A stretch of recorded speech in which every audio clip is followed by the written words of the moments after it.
Am I audible to you? Yes, ma'am. Students? Okay. So today, the topic which we are going to discuss is concept of depreciation. Depreciation क्या है ये हम discuss करेंगे. उससे पहले थोड़ा सा हम लोगों ने जो मॉडल पढ़ा है ग्रॉस और नेट के बीच में डिफरेंस को पहले देख लेते हैं. ठीक है बेटा? Do you remember that gross investment and net investment? याद है कुछ? Gross investment and net investment students? Listen बेटा, ग्रॉस इन्वेस्टमेंट देखो, as it is written in the board. देख रहे हो? बोर्ड दिख रहा है बेटा? Is it visible to you? Yes, ma'am. Okay. Listen. Gross investment में expenditure on new purchase asset and replacement both are included.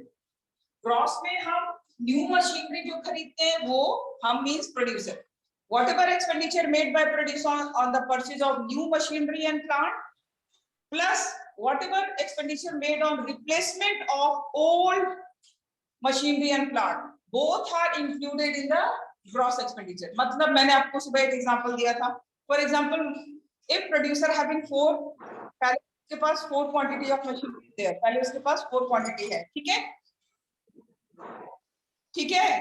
4 quantities है and he wants to replace one of them. उसको replace करना है. ठीक है? And this year he has added 4 quantity of new machinery. यानी total quantity कितना हो गया?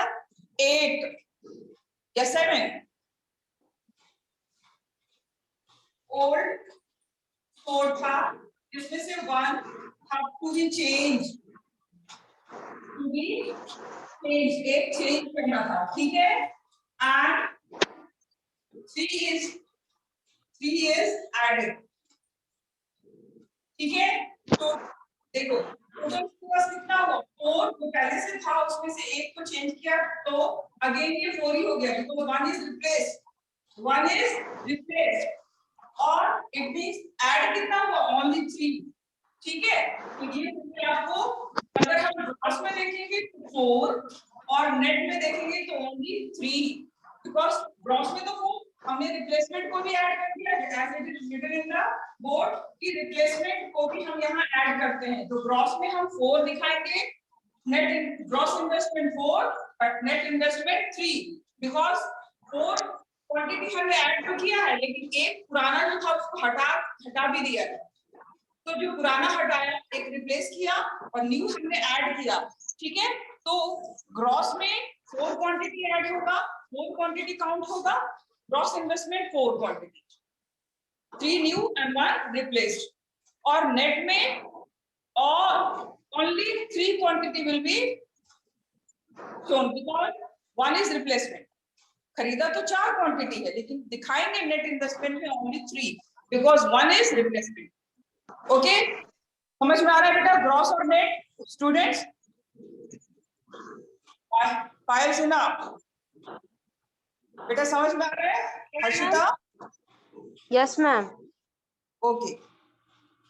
नेट और ग्रॉस में और नेट में फर्क समझ में आया बेटा? ऐसे हाँ समझ में आया? Okay next the concept of depreciation. देखो डिप्रिशिएशन किसी को याद है? मैंने सुबह भी बताया था. किसी को बताना है? बोलो बच्चों. Loss in the value of fixed asset. Yes, loss in the value of fixed asset. जैसे जैसे मशीनरी या प्लांट पुराना होता है तो उसका वैल्यू जो है वो डिप्रिशिएट करता है, घटता है, जो नॉर्मल वियर एंड टियर का खर्च होता है. तो देखो अब इसमें तुम्हें इसको 3 पार्ट्स में बांटा गया है. ध्यान से सुनना. It has been categorised into 3 parts.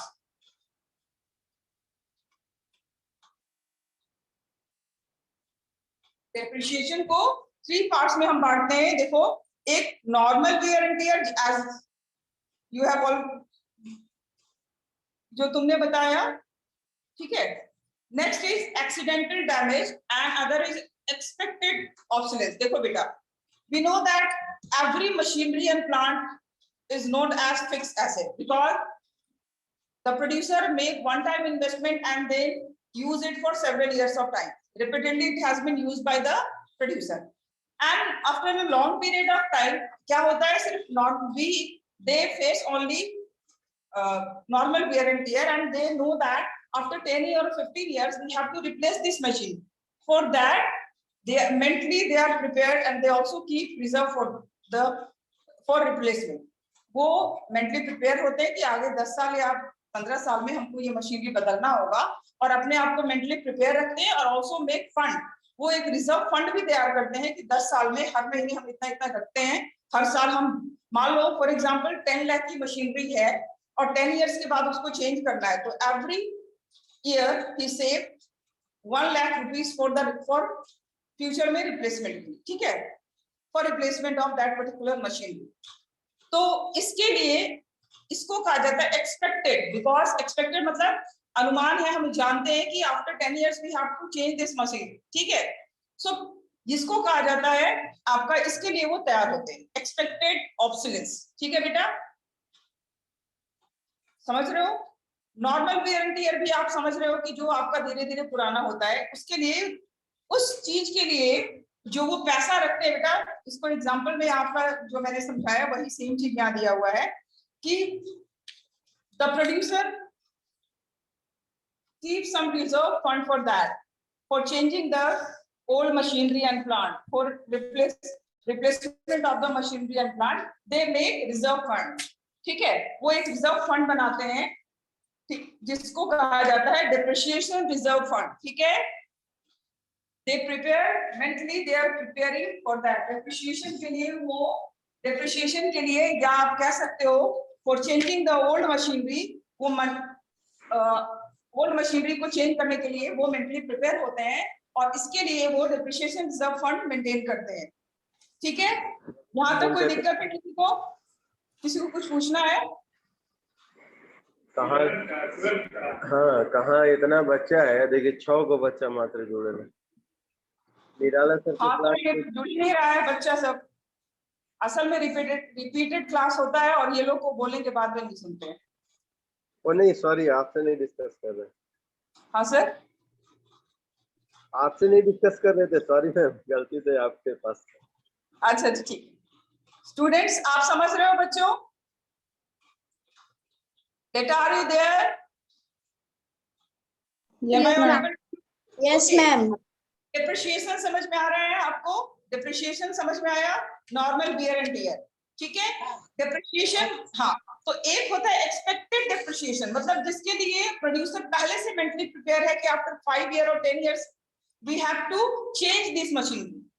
जैसे एक एग्जांपल लो अपने स्कूल से, मान लो स्कूल में बस है, तो स्कूल को पता है कि आगे 10 साल के बाद मुझे 5 साल के बाद मुझे बस बदलना है, तो अगर मान लो स्कूल में 20 बस है, ठीक है, और आगे उस 20 बस में से 2-3 बस जो पुराना है उसको आगे 5 साल में उसको हमको रिप्लेस करना है, तो 3 बस के लिए 5 साल में 3 बस को रिप्लेस करने के लिए उस मेंटली प्रिपेयर है, और वो 3 बस को खरीदने के लिए अभी से पैसे जमा करना शुरू करता है, या उसको वो पैसा जो आगे 5 साल के बाद जो बस को रिप्लेस करना है उस फंड को वो रिजर्व कर रहा है, उसको कहा जाता है, ठीक है, उस फंड को वो रिजर्व कर रहा है, और उस फंड को कहा जाता है, क्या कहा जाता है, क्या पढ़ा अभी आपने, depreciation reserve fund.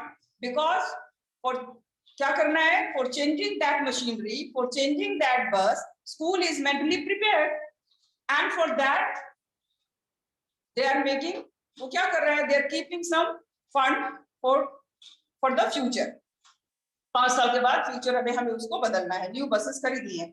Similar situation किसी भी इंडस्ट्री में प्रोड्यूसर ये काम करता है, ठीक है, इसको कहा जाता है, समझ रहे हो बेटा। तो नॉर्मल वियर एंड टियर की वजह से अगर चेंज जो मशीन पुराना होता है, खराब होता है, उसका वैल्यू जो है वो डिटेरियोरेट करता है, लॉस ऑफ वैल्यू होता है, उसके लिए मेंटली प्रिपेयर होना, ठीक है। एक्सीडेंटल डैमेज, कभी कभी ऐसा भी होता है कि मशीनरी एक्सीडेंटल डैमेज का एक्सीडेंटली खराब हो जाता है, आग लग गई या कोई भी अदर प्रॉब्लम हो गया, मशीन खराब हो गया, तो उसके लिए भी उसको भी हम डिप्रिशिएशन ही कहते हैं। या अचानक से कोई कोई टेक्नोलॉजी, नई टेक्नोलॉजी आ गई। जैसे मान लो आप एक पढ़ा था आपने कि एक समय था कि ब्लैक एंड व्हाइट टीवी बहुत पॉपुलर था, फिर कलर टीवी आ गया, तो जो ब्लैक एंड व्हाइट टीवी बनाने वाली टेक्नोलॉजी थी वो तो ऑब्सोलीट हो गया, वो तो खत्म हो गई। ठीक है, तो ये ऑब्सोलेंस, इस तरह के ऑब्सोलेंस के लिए भी तैयार रहते हैं प्रोड्यूसर। ठीक है, it means they have to shift to some another technology. अब यहाँ पे आपको समझना है बेटा, ये समझ में आ गया ना सिग्निफिकेंस ऑफ डिप्रिशिएशन फंड।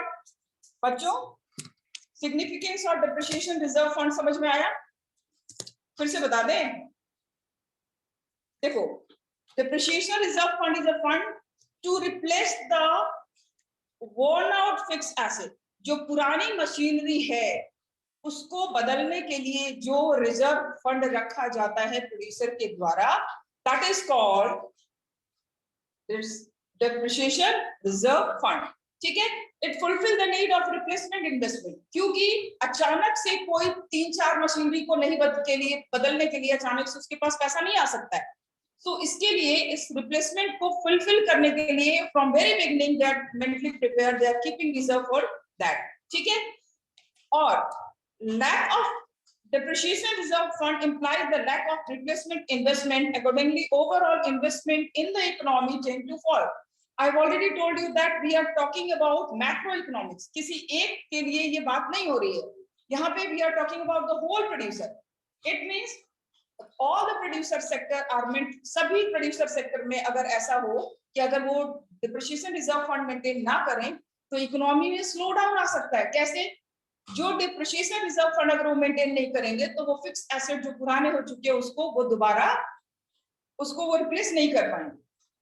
ठीक है, जब रिप्लेस नहीं कर पाएंगे तो कहीं ना कहीं उनकी कैपेसिटी, प्रोडक्शन कैपेसिटी रिड्यूस होगी, and it will reduce the production capacity as well as GDP and also create unemployment like situation in the economy. ठीक है, तो it may be caught the low level of equilibrium trap, और ये trap में, जाल में फंस जाएगा। कौन सा जाल? Low level of economic development, low growth होगा, लो जीडीपी होगा, लो इनकम होगा, लो डिमांड होगा, and again this will continue.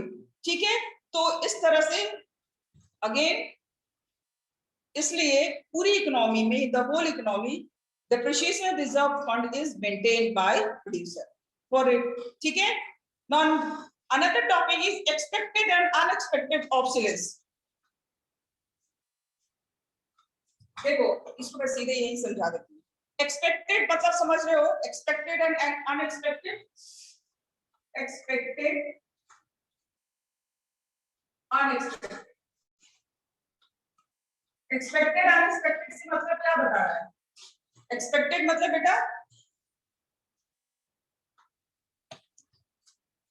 जैसे अनुमान लगाते हो कि हम एग्जाम देके आते हो, पेरेंट पूछते हैं बेटा कितना मार्क्स लाओगे, कितना आ जाएगा, तो तुम्हें एक एक्सपेक्टेशन होता है कितना परसेंट आएंगे। कभी हम लोग पूछते हैं बेटा कैसा एग्जाम गया, तो आप एक अनुमान बताते हो इतना मार्क्स आएगा। ठीक है, यानी कि जो हम अनुमान लगाते हैं। तो यहाँ पे भी जो डिप्रिशिएशन रिजर्व फंड है ये भी एक्सपेक्टेड और अनएक्सपेक्टेड ऑब्सोलेंस से जुड़ा हुआ है।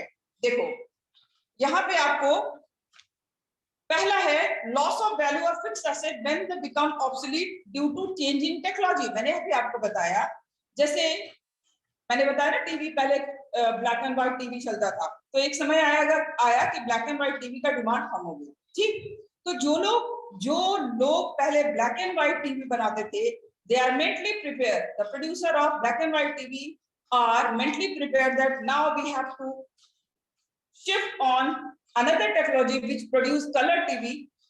ठीक है, so for that we have to prepare some fund, we have to reserve some fund. ठीक है, तो इस तरह के ऑब्सोलीट इसको कहा जाता है, यानी कि जो चेंज इन टेक्नोलॉजी जो नियर फ्यूचर में होने वाला है, ऑब्सोलीट होने की तरफ। ऑब्सोलीट का मतलब वो टेक्नोलॉजी खत्म हो जाना।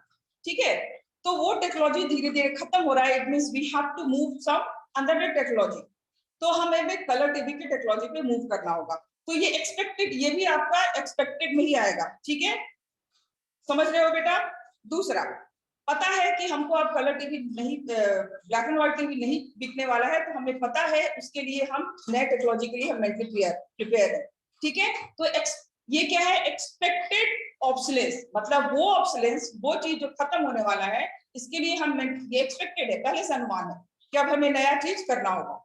Next, loss of value of fixed asset due to change in demand, क्योंकि हमें पता है कि अब आने वाले समय में इसका डिमांड नहीं होगा, ठीक है। तो प्रोड्यूसर जो है वो प्लान करता है अकॉर्डिंगली। जैसे मान लो एक समय था कि रबर शूज, प्रोड्यूसर जो है वो रबर के शूज को बनाते थे, ठीक है। उसके बाद लेदर शू का डिमांड बढ़ गया, तो people will those producer who are producing earlier producing rubber shoes, they shifted to the leather shoe. तो ये इस तरह का एक्सपेक्टेड ऑब्सोलेंट कहलाता है, जिसके लिए हम पहले ही हमें पता होता है, अभी से हम तैयार हो जाते हैं, प्रोड्यूसर पहले से प्रिपेयर होता है कि आने वाले समय में ये टेक्नोलॉजी जिसको हम खींच खींच के चला रहे हैं ये नहीं चलेगा। We have to search for some, we have to discover, we have to adopt some new technology, new methods, ठीक है। तो न्यू मेथड्स को अडॉप्ट करने के लिए मेंटली प्रिपेयर होते हैं, all the producer are mentally prepared and they are keeping the reserve separately for changing the technology, for shifting the technology, that is called expected obsolescence, ठीक है बेटा। अब अनएक्सपेक्टेड ऑब्सोलेंस क्या हुआ, जैसे मैंने अभी आपको बताया, मान लो अचानक से आग लग गई या किसी भी तरह का अचानक से कोई बदलाव आ गया, एक्सीडेंट हो गया, तो अचानक से जो अनसर्टेनली कोई चेंज होता है और कैपिटल का यूज होना बंद हो जाता है, that is called capital loss. Depreciation और कैपिटल लॉस में डिफरेंस समझ लो। कैपिटल लॉस जो है वो अनएक्सपेक्टेड होता है, जो loss of value of asset, ठीक है, अनएक्सपेक्टेडली, बिना अनुमान के अचानक, ठीक है, सडनली अगर चेंज हो जाता है, कोई बदलाव आ जाता है, चाहे एक्सीडेंट हो जाए, डिजास्टर आ जाए, नेचुरल डिजास्टर आ जाए, या टेक्नोलॉजी अचानक से किसी कोई बहुत बड़ा चेंज आ जाए, in that case that is उसमें the loss of value of that particular asset is called capital loss, ठीक है। दोनों में अंतर समझ में आया? कैपिटल लॉस और कैपिटल और डेप्रिसिएशन में अंतर समझ में आ रहा है बच्चों? देखो, फिक्स एसेट के कंजम्पशन की वजह से जो नॉर्मल वियर एंड टियर की वजह से जो लॉस आता है वो डिप्रिसिएशन, चेंज इन टेक्नोलॉजी की वजह से, change in technology in long term जो हम यूज करते रहते हैं और हमें अभी शिफ्ट करना हो न्यू टेक्नोलॉजी पे, वो भी एक्सपेक्टेड होता है, ठीक है। लेकिन अचानक जो चेंजेस आते हैं या एक्सीडेंट की वजह से, डिजास्टर की वजह से, ठीक है, या सर्टेन चेंज इन टेक्नोलॉजी की वजह से, जिसके लिए वो फंड रिजर्व नहीं रखते, that is called capital loss, ठीक है बच्चों? स्टूडेंट समझ में आ रहा है? Yes, ma'am. ठीक है, यहां तक क्लियर हुआ? तो डिप्रिसिएशन रिजर्व फंड मेंटेन होता है एक्सपेक्टेड ऑब्सोलेंस के लिए, लेकिन कैपिटल लॉस के लिए किसी भी तरह का रिजर्व फंड मेंटेन नहीं। रिजर्व, देखो, तैयारी हम उसी के लिए करेंगे ना जो हमें पता है कि आफत आने वाला है। जैसे मान लो, अब इसका आप सिंपल तुम एग्जांपल समझ सकते हो, कोरोना से पहले क्या हम लोग मेंटली प्रिपेयर थे कि हमें वैक्सीन लगवा लेना चाहिए, वैक्सीन बना लेना चाहिए, नया रिसर्च करना चाहिए? नो। कोविड आया, कोविड ने अपना प्रभाव दिखाना शुरू किया तो रिसर्च शुरू हो गया, अलग अलग पूरे वर्ल्ड में रिसर्च शुरू हो गया, तरह तरह के टेस्टिंग शुरू हो गए कि कौन सी दवाई इफेक्टिव होगी, और अल्टीमेटली हमने एक वैक्सीन को डिस्कवर कर लिया। और अब हम कोविड के लिए मेंटली प्रिपेयर है, वी आर प्रिपेयरिंग आवरसेल्फ। हम अपने आप को मेंटली प्रिपेयर कर रहे हैं, कैसे? वैक्सीनेशन करवा के, कोविड नॉर्म्स को अडॉप्ट करके, ठीक है। तो अब हमने अपने आप को मेंटली प्रिपेयर कर लिया and we are preparing ourselves for facing that situation. तो वो हुआ एक्सपेक्टेड। जो शुरुआत में आया कोविड-19 ड्यूरिंग 2020 में जो आया, that was unexpected, we are not prepare for that, तो उस समय सबसे ज्यादा लॉस हुआ।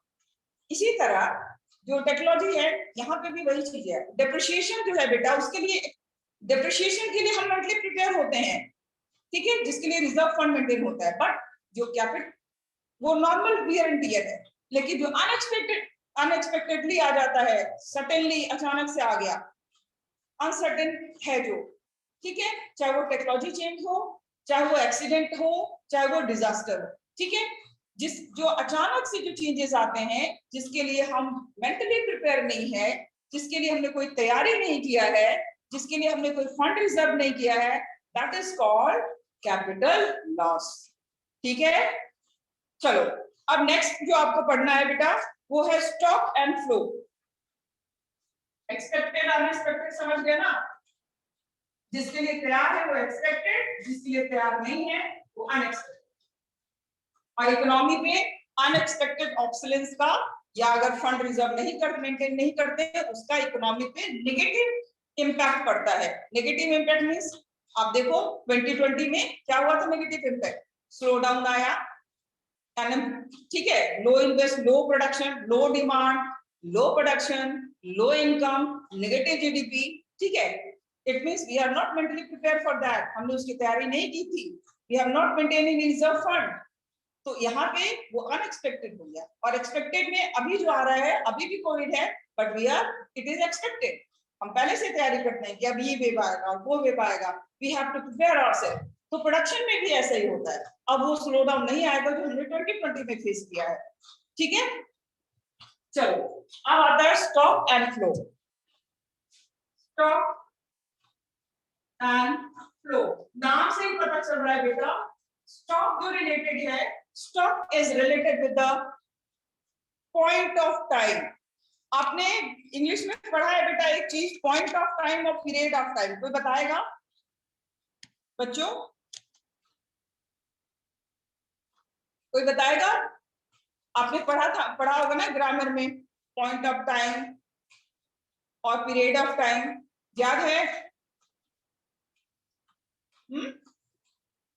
देखो पॉइंट ऑफ टाइम जिसमें टाइम पॉइंटेड हो, मतलब लिखा हो, जैसे आज का डेट क्या है,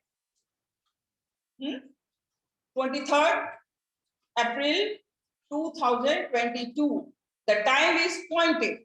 तो स्टॉक क्या है? Stock refers to the value of variable at the point of time. जैसे आज 23 अप्रैल 2022 को इसका नाम लूं, पायल के अकाउंट में 50,000 रुपया है, इट इज स्टॉक, ठीक है। क्या है? स्टॉक है ना। तो जो eight the point of time, जो चीज eight the point of time deposited है, जिसको तुम मेंशन करते हो, टाइम पॉइंट करके बताते हो, वो है आपका स्टॉक। कल एक और एग्जांपल लो। और जिस चीज में मूवमेंट है, जो वेरिएबल में मूवमेंट है, देखो नाम से ही पता चलता है, फ्लो मतलब मूवमेंट, बह रहा है, वेरिएबल्स जो वेरी कर रहा है, it is related with the period of time. Period of time मतलब फ्रॉम, जैसे फाइनेंशियल ईयर 2021 से लेकर 22 तक इतना मैंने अपने बैंक अकाउंट में इतना पैसा, इतना ट्रांजेक्शन किया, इतना डाला, इतना निकाला, ठीक है। तो ये क्या हो गया? ये हो गया फ्लो। अब एक और एग्जांपल लो, मान लो तुम्हारे घर में टंकी है, उसमें जो पानी रखा हुआ है, अभी मैं पूछती हूँ बेटा जाके चेक करो टंकी में कितना पानी है, तो तुम बताते हो, मान लो आपका 40 लीटर है, 50 लीटर है, तो वो क्या है? स्टॉक है अभी eight the point of time. लेकिन उसमें जो पानी जा रहा है, जो पानी आपका जा रहा है और जो पानी निकल रहा है, दैट इज फ्लो। तो नल के अंदर निकलने वाला पानी फ्लो, टंकी के अंदर जो पानी है वो स्टॉक, ठीक है बेटा, समझ रहे हो? अब समझ रहे हो? एग्जाम्पल आप ले सकते हो, जैसे मान लो वेल्थ, किसी के पास, अंबानी के पास अभी 5 अरब की संपत्ति है, ये हुआ स्टॉक, ठीक है। Wealth is stock, labour force is stock, capital stock. मैंने अभी हमारे स्कूल में मान लो 25 गाड़ियां हैं, कैपिटल है, स्टॉक, ठीक है। तुम्हारे क्लास में 4 फैन लगा हुआ है, स्टॉक है कि फ्लो है? बोलो, your classroom having 4 fans, stock या फ्लो?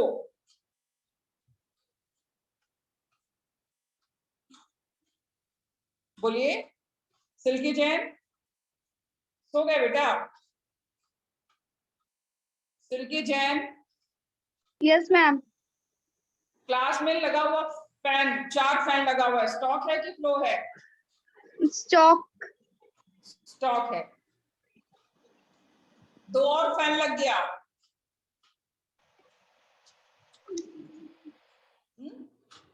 देखो 4 जो फैन है वो स्टॉक है। Capital is stock but capital formation is flow. 2 और फैन लगा, यानी 4 फैन जो था वो कैपिटल था, और 2 फैन और ऐड हुआ तो कैपिटल फॉर्म किया, 2 और फैन ऐड हुआ, it means that is capital formation. तो capital is stock but capital formation is, मतलब इन्वेस्टमेंट जो है वो कैपिटल फॉर्मेशन या इन्वेस्टमेंट जो है, अभी जो इन्वेस्टमेंट हो रहा है न्यू इन्वेस्टमेंट, वो कैपिटल फॉर्मेशन कहलाता है। And capital formation is called flow. ठीक है, बैंक का डिपॉजिट क्या है, मैंने अभी तो एग्जांपल दिया है कि पायल के अकाउंट में 50,000 है, क्या है, स्टॉक है कि फ्लो है? पायल तुम्हारे अकाउंट में 50,000 है, स्टॉक या फ्लो? स्टॉक। स्टॉक। ठीक है, कल तुमने 5,000 निकाल लिया, क्या है? फ्लो। फ्लो। जो निकाल रहे हो, डाल रहे हो, वो है तुम्हारा फ्लो, और जो उसके अंदर है वो स्टॉक। ठीक है, अच्छा, distance from Gaya to Delhi, गया से दिल्ली दूर है 1000 किलोमीटर, ये स्टॉक है कि फ्लो है? स्टॉक। बोलो। स्टॉक है, क्योंकि ये Stock. डिस्टेंस नहीं हो रहा है, yes, no variation in this distance, तो ये स्टॉक है। ठीक है, और अगर मैं कहूं कि I have covered 500 kilometre of distance, ठीक है, from Gaya to Delhi I have covered 500 kilometre of distance between Gaya to Delhi, मैंने उतना कवर कर लिया दिल्ली जाने के क्रम में, तो ये क्या हो गया? Flow. फ्लो। वेरिएशन है, फ्लो है, यस। तुम्हारे घर में के खाने के डब्बे में तुम्हारा, अच्छा, तुम टिफिन जो लेके आते हो, टिफिन लेके आते हो, वो स्टॉक है कि फ्लो है? बोलो, स्टॉक है या फ्लो है? स्टॉक है। ठीक है, क्योंकि टिफिन एक पॉइंट ऑफ टाइम में, क्या आपके डब्बे में जो रोटी सब्जी रखा हुआ है, या जो आपने चाउमीन या रखा हुआ है, मैगी रखा हुआ है, दैट इज स्टॉक। और जब तुम उसको खा रहे हो तो जैसे जैसे वो वेरी कर रहा है, कम होते जा रहा है, या उसमें जब डाल रहे हैं तो वो वेरी कर रहा है, वो बढ़ रहा है, तो वो जब तक उसमें डाल रहे हैं और निकाल रहे हैं वो वेरिएबल हो गया, वो फ्लो, और जब उसके अंदर जो स्टोर्ड है वो स्टॉक। ठीक है, पॉपुलेशन ऑफ द कंट्री क्या है, स्टॉक और flow? Population of the country stock, yes. तो stock refers to the value of variable at the point of time, याद रखना, and flow related with the stock of variable at the period of time. ठीक है, stock is not time dimension, stock जो है वो time dimension नहीं है, मतलब टाइम डायमेंशन नहीं कि इतना से इतना दिन या इतना से इतना दिन, वो पॉइंटेड है टाइम, वहां डेट मेंशन है, ईयर मेंशन है, ओके। और स्टॉक इंपैक्ट, हाँ, stock impact the flow, stock का असर फ्लो पे पड़ता है। Greater the stock of capital, greater is the flow of goods and services.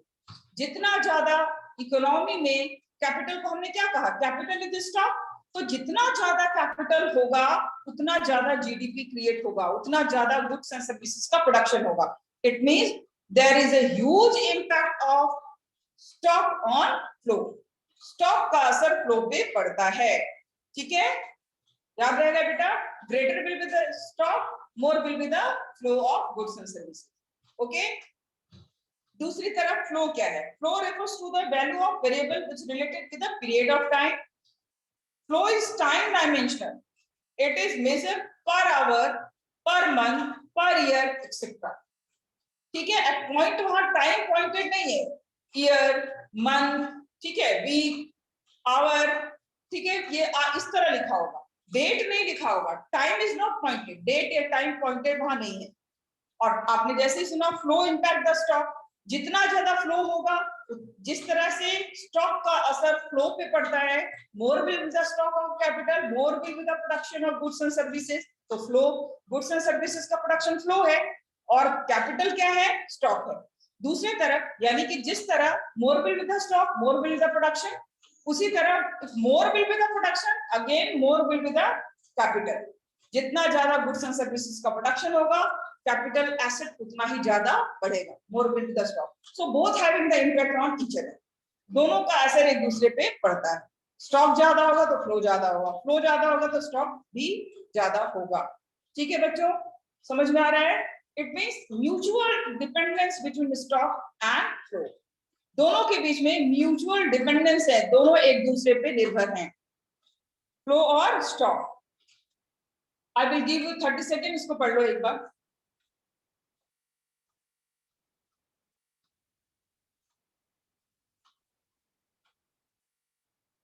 Stock और फ्लो का डिफरेंस पढ़िए, और कोई डाउट है तो पूछ सकते हो।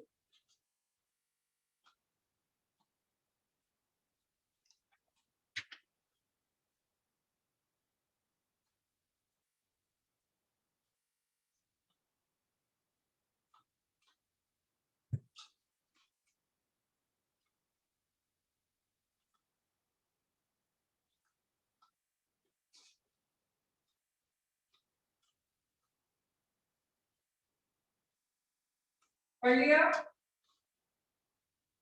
अब जो मैं पढ़ाने वाली हूँ next is 4 sectors of economy. किसी को याद है सेक्टर्स ऑफ इकोनॉमी? याद है बेटा? सेक्टर्स ऑफ इकोनॉमी याद है? नहीं याद है तो यहाँ देखो और note it down. 4 sectors of economy में आपका आएगा, ये दिख रहा है, is it visible to you बच्चों? Is it visible? Yes, ma'am. Okay, 4 sectors of economy में सबसे पहले the first one is household sector.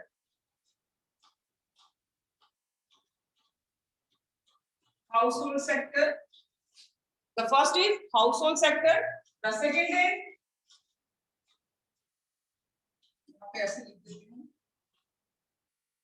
producer sector.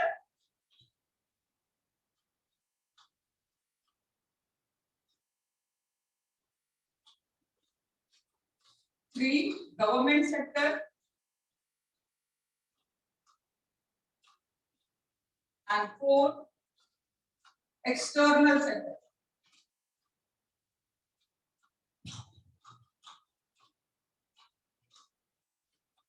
These are the 4 sectors of economy. अब मैं आपको एक एक करके इसको समझाती हूँ। देखो, household sectors is related with the honor of goods and services. Honor of goods and services जो फैक्टर सर्विसेज को, the owner of factor services. जैसे मान लो अगर डीएवी, देखो जो कंज्यूमर है ना वो हाउसहोल्ड सेक्टर है, ठीक है? They are consumer and they are also providing services to the sector. ये बेटा दिख रहा है या कहीं थोड़ा सा चेंज करें direction? Is it visible? Yes ma'am, दिख रहा है। ओके, ठीक है। तो 4 सेक्टर्स ऑफ इकोनॉमी में it includes the household sector, includes the consumer as well as the owner of factor services. अब ये क्या हुआ? देखो, कंज्यूमर, जैसे मैं एक कंज्यूमर भी हूँ, गुड्स एंड सर्विसेज को कंज्यूम करती हूँ, तो हाउसहोल्ड सेक्टर। मैं फैक्टर सर्विसेज का ऑनर भी हूँ। फॉर एग्जांपल डे भी एक प्रोड्यूसर सेक्टर है क्योंकि वो एजुकेशन प्रोड्यूस कर रहा है, and I am as a teacher providing my services, my skill labour, my teaching labour to school, ठीक है? तो I am the owner of factor services. कौन सा फैक्टर सर्विसेज? एजुकेशन, ठीक है? So household is the consumer of goods and services, also the owner of factor services. Land, labour, capital आपने पढ़ा है ना, 4 फैक्टर्स ऑफ प्रोडक्शन। बेटा याद है ना? लैंड, लेबर, कैपिटल, याद है कि नहीं याद है? तो लैंड, लेबर, तो I am the owner of labour, owner of labour, factor services. कौन सा फैक्टर में प्रोवाइड कर रही हूँ? स्किल्ड लेबर, ठीक है? सो दी, समझ रहे हो बेटा? तो ये first sector is related with consumer और household and owner of factor services. The second sector is related with the producer sector. Producer sector कौन है?